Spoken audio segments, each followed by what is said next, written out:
Introducing our guest speaker tonight is a very well-known individual to our fire department. He was the 17th Fire Chief, the City of Orlando, a good friend to all of us.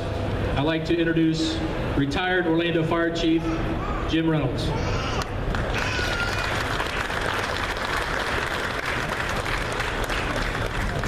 Thank you, Mike. I'd echo the Chief's comments, thanking all of you for being here and remembering this horrific event in our country and those that were lost, and those that continue to be lost from that day. It's an honor to be back here and to stand at the podium in this place, but it's a special honor for me tonight because our guest speaker is a good friend, someone I met 30 years ago in 1986 on the first of many trips to New York City to go up and ride with the guys in the busiest companies in the world in the Bronx and learn from them. I met him on that first trip. Immediately I found him to be a man dedicated to his profession and to the people that he served. He was also someone who followed in his father's footsteps into the fire service. His father was also with FDNY. And he was someone I found to be always looking to improve the service that we do. Always looking to teach others, and that's why I was there, was to learn. He got into discussions. I was intimidated. I was basically a rookie at that time, and these guys, they saw everything every day. And he entered discussions, and he took the time to teach and to show me the ropes of what was going on day in and day out, to learn how their SOPs, which we had adopted, would work here. And I can never thank him enough for doing all that. And many of our guys have done that over the years, gone up and ridden. But in the years that followed, we became great friends. We shared the love for the profession and enjoyed watching each other's families grow and grow up. And I have to say, even all the way through the rank of fire chief, his guidance and advice throughout my career were invaluable to our friendship. And our friendship is one that I will always cherish.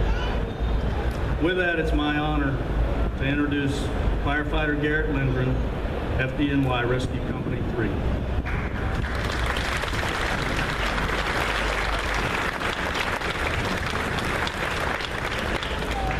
Thank you, Chief.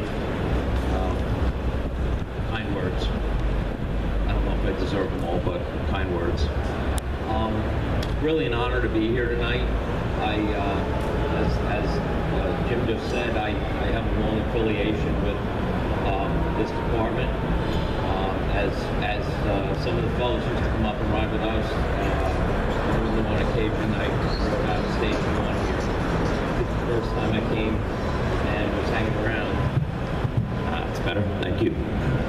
I think the first time I came here, they invited me for lunch, I think, and so it's been a quiet day and we haven't been catching much, and the first run we went out on was a second alarm and a strip mall.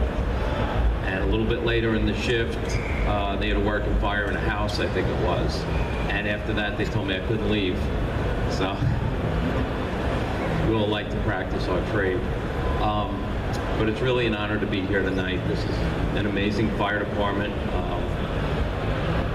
One of the things that really shows that is that this happens every year since 9/11. It means so much to all of us who were in the department and lost so many friends and so many brothers that day, to see that there are fire departments all over the country who still commemorate this day with ceremonies such as this. And it really is, it goes beyond anything I can say to explain how it makes me feel. I would like to say, before I tell my story, which I'll try to keep somewhat brief because it's really hot out here, I don't want to make the folks suffer, but I would like to say that although our first responders, our firefighters and police officers don't always get, don't really get their due all the time anymore. Years ago, I think there was more respect. Nowadays, it's kind of like the media sometimes is looking for loopholes or little things to pick at. But everybody needs to remember that when we call 911, these people drop everything in a heartbeat and they run toward the danger, and they're willing to put their lives down, to lay their lives down on behalf of the people they serve. That was evidenced on 9/11. It was evidenced recently, as the chief just mentioned, recently right here in Orlando at the Pulse nightclub, which I think was the worst terrorist attack in the country since 9/11. No one's immune to that, unfortunately, and when it happens, these are the people that are going to come and they're going to do the right thing and they're going to take that risk. I love being a firefighter. My dad was on a job. He was on the FDNY for 36 years. He rose to the rank of deputy chief, and it's all I ever wanted to do. I looked up to him. He was a hero to me. I used to go and ride with him, and I saw what the type of person was that became a firefighter, and grew up around these people and admired them for what they did. And when my chance came and I got on the job, it was one of the greatest days in my life. As my wife often used to tell people, I don't think he ever asked them how much the job paid. I don't even know if he really realized that they paid him, and I don't think he really cared if they were going to pay him. He just wanted to be a fireman, and that's kind of true. I mean, later on, I did start to mature a little bit and realize that the paycheck was a good thing to have, but I just wanted to be a firefighter. And I had the opportunity to work with so many great people, which really, anywhere I've traveled to fire departments and gotten to sit down at the kitchen table in any firehouse in the country that I've been to and have a cup of coffee and talk about the fire service. And I know a lot of the firefighters here will agree, it's the same cast of characters, maybe different faces, but we all have so much in common, and the mission is the same regardless of where we are. And we're just like-minded people for the most part. So it's a real joy, and it was always an honor. We always called it in New York, and you may do that here too, I wouldn't be surprised. We always called it the greatest job on earth. Right after 9/11, there were signs hanging on a lot of the damaged rigs at Ground Zero that said just that, still the greatest job on earth, and that's how we still felt. I had a wonderful career. I had over 20 years in the job. On the morning of September 11th, I was looking forward to many more years on the job. I couldn't imagine there would ever be a day that I would retire, because I just loved going to work. And that morning, I was just getting off duty. I had worked the night before in Rescue 4 in Queens, and covered a shift for a brother in Rescue 4. And I got off in the morning. I was having coffee in Rescue 4's firehouse, and one of the guys coming on for the day shift told me, "Get out of here and head back to your own place, you know, I'll take over." And I really didn't want to go. My wife was at work, my kids were in school, and I said, "No, I'll hang out till it changes shifts. You know, maybe we'll catch another job." Of course, little did I know what was going to happen in a couple of minutes. But he stayed on me, and come on, you're going to make us look bad. We made a detail from another house, stay to the end of the shift. Come on. He just wanted to be able to ride solo. But in any event, I said, all right, fine. I put my coffee cup in the sink. We walked out to the rescue rig together. I told him I had had the irons the night before. There's your tools. That's where you ride, because he wasn't from that house either. We shook hands. I said, hey, Taz, I'll see you next time, next class we do together or whatever. And shook hands, and I was in my car and out of there, and quickly on the Triborough Bridge.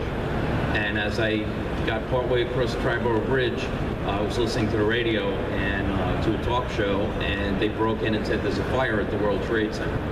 And I really thought very little of it, because the 10 house, which is right across the street from the Trade Center, engine 10, ladder 10, they probably go there 10, 15 times a day when the Trade Center was there for medical emergencies and stuck elevators and wastebasket fires, and occasionally a working fire, but you know, a modern high-rise, so-called fireproof building, sprinklers, the whole bit.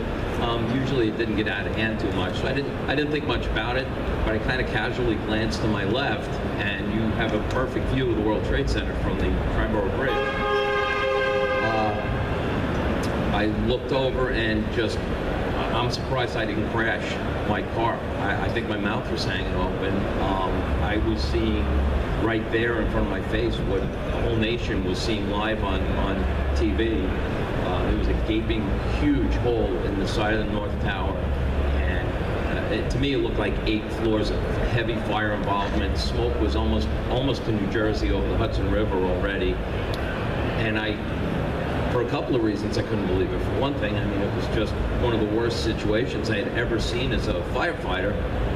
But also, I had just left the firehouse, and there was no major activity in the city. And I was gone maybe 3-5 minutes, something along the lines of that. And here's a high-rise, fireproof high-rise building with 8 floors of like total fire involvement, it looked like to me, and this gaping hole. And when I started to really zero in on the gaping hole, it went from disbelief to this is a terrorist attack. And my thought at the time was that someone had detonated the bomb on the upper floors. Probably anyone who's been around for a while knows that the Trade Center was bombed in 1993. The truck bomb was put in the underground parking garage, and the same group basically tried to take the towers down then. So that was my first thought. Drove a little bit further toward the Bronx and a lot faster, because now my goal was get to the firehouse as quick as I can. This is already beyond the control of our department. They're going to need everybody. This is already the worst high-rise fire we've ever seen, and I don't know what's going to happen next. By then they had said that a plane had hit the North Tower. By the time I got into the Bronx and started to get near the firehouse, the second plane hit the South Tower. Got to the firehouse, I knew they'd be gone already, that they would have already responded. At the time, Rescue 3, where I was assigned, we were the citywide structural collapse response unit. So in addition to our duties as a technical rescue unit, going and working fires and anything that required technical rescue in our response area, we also responded to every major rescue emergency in the city, high-rise incidents, plane crashes, train derailments, and that. We would also bring our collapse unit. So I knew they'd be gone. They were. Walked in the firehouse and saw what you see all the time in firehouses all over the country when the crew goes out on a run. There's oftentimes shoes all over the floor. They kick the shoes off, put their bunkers on, and they're gone. And everybody's shoes are all over the firehouse. I think I said a quick little prayer in my mind as I headed for the stairs, just that, hoping they'd be safe, but I really didn't think they were going to be already, just seeing what we were seeing. I headed for the stairs. There was nobody in the firehouse. I wanted to get up in the office and get the roster and start calling everybody at home that was off duty, just in case some of them hadn't seen this yet. I knew anybody that was aware of it was going to be on their way in. Nobody was going to wait to be told. But before I could get up the stairs, my captain came through the front door with a couple of other members of the company. They had been at dive recertification that morning, and they cut everybody that was in any kind of training. They cut them loose and said, get back to your firehouses right away. We got a major problem going on. So they came in, we jumped in the captain's private car, took our bunker gear, headed for Special Operations Command. We were supposed to put we have 5 heavy rescues in the city, 1 in each borough. We were supposed to put Rescue 6 in service. Back then, Rescue 6 was an unequipped heavy rescue vehicle. So they were going to have it delivered from the shops to Special Operations. We were going to load it with equipment and go in service. Our goal from headquarters, they told us our goal was to respond to the next terrorist attack, because all 5 heavy rescues were already operating at the World Trade Center. They were that sure there were going to be more attacks that day. And we were pretty sure there were going to be more attacks that day. We didn't realize they were going to be in other parts of the country, which that was happening at that time. Before the rescue truck was delivered to us, I was just loading SCBA bottles in a fire department van, and we were going to shuttle those down to the site also.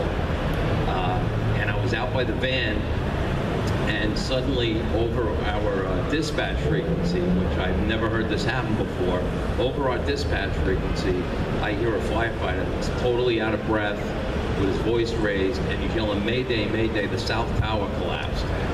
And I knew right away he wasn't talking about a minor collapse. I looked up over the top of the van. I could see the southern tip of Manhattan when we got to the Sock Firehouse, and now I couldn't see the southern tip of Manhattan. It was completely enveloped in smoke and dust.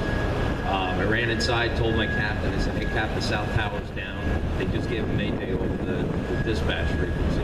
He called headquarters. I don't know who he got there because most of our command staff was at the incident. And he just told them, look, we're not going to wait for that heavy rescue. There's a major collapse. There's going to be hundreds of people trapped, at least hundreds. We got to get down there. So we threw what we could in that fire department van. We threw a bunch of equipment on a reserve pumper, and about 12 of us started responding. Went through the Queens Midtown tunnel. We came out of the tunnel and hit gridlock. Made a lot of noise, pushed and maneuvered as best as we could, jumped the sidewalk, drove on a sidewalk, finally got onto the FDR Drive, which is the East River Drive in Manhattan, and there was no traffic on that side. The highway patrol had closed it, so we were able to just really put the pedal to the metal and go without too much fear of running into any other vehicles. It was just us and ambulances and police cars and other fire engines. And that was that. As we got much closer to the incident, we came across thousands of people who were running toward us on the highway. The northbound side of the highway there was no vehicle traffic at all, and it was people from the very far right side of the highway all the way to the far left, elbow to elbow, running, screaming, crying. Looked like a horror movie. It really did. I think it was my captain who actually commented, oh my God, I can't believe what I'm seeing. And he was one of the most experienced fire officers on our job. He had about 36 years on a job, always worked in the busiest places, and I never saw anything faze him, ever. And I mean, he wasn't panicking, he was still calm, but he reacted that way to what he was seeing. And, you know, for him to say that, it was time to worry, you know. I did leave out. I called my wife while we were on our way. I called her with my cell phone, and I asked her, do you know where all our important papers are and that? She said, yeah. I said, well, all right, make sure. She had gotten the kids out of school. I said, the kids okay? She said, yeah. I said, well, tell the kids I love them, and I love you. And I said, a lot of us are going to die and go out at the Trade Center. And I never thought like that in my life. I never ever went out the door on a response thinking I was going to die. I had responded to a number of fires over the years where people, firefighters on my job, were killed. And I had lost personal friends from my job in the line of duty over the years. I never ever thought that I was going to go out the door and not come back. I got hurt a lot of times. I got burned, I broke bones, all kinds of stuff. And that happens to every firefighter. You know, we encounter a lot of hazards. We get hurt sometimes. I don't know many firefighters that go to work thinking that's going to happen to them. I know they're willing to take risks to save lives, but I think we all kind of feel like we're well trained, we're well equipped, we'll get it done. That morning was the first time ever that I really, truly believed we're going to go and do what we have to do, and we're not coming back. Terrible thing to tell your wife. It kills me till this day. I horrified her. She spent the rest of the day thinking I was dead because the South Tower, the North Tower was still up when I was talking to her. She saw it collapse on TV, and then didn't hear from me for the rest of the day. She just started hearing from all my friends and other firefighters' wives, and none of them were saying anything as to my situation. It was more like, are you okay? Do you need anything? And after a while, she started putting two and two together. And she always says that the only thing that kept her with some bit of hope was that I had always told her that if somebody dies in the line of duty, you're going to get a knock at the door, and there's going to be people from my company at the house. There'll be a chief, there'll be a department chaplain, and that didn't happen. So that kind of kept her thinking, well, maybe he's okay.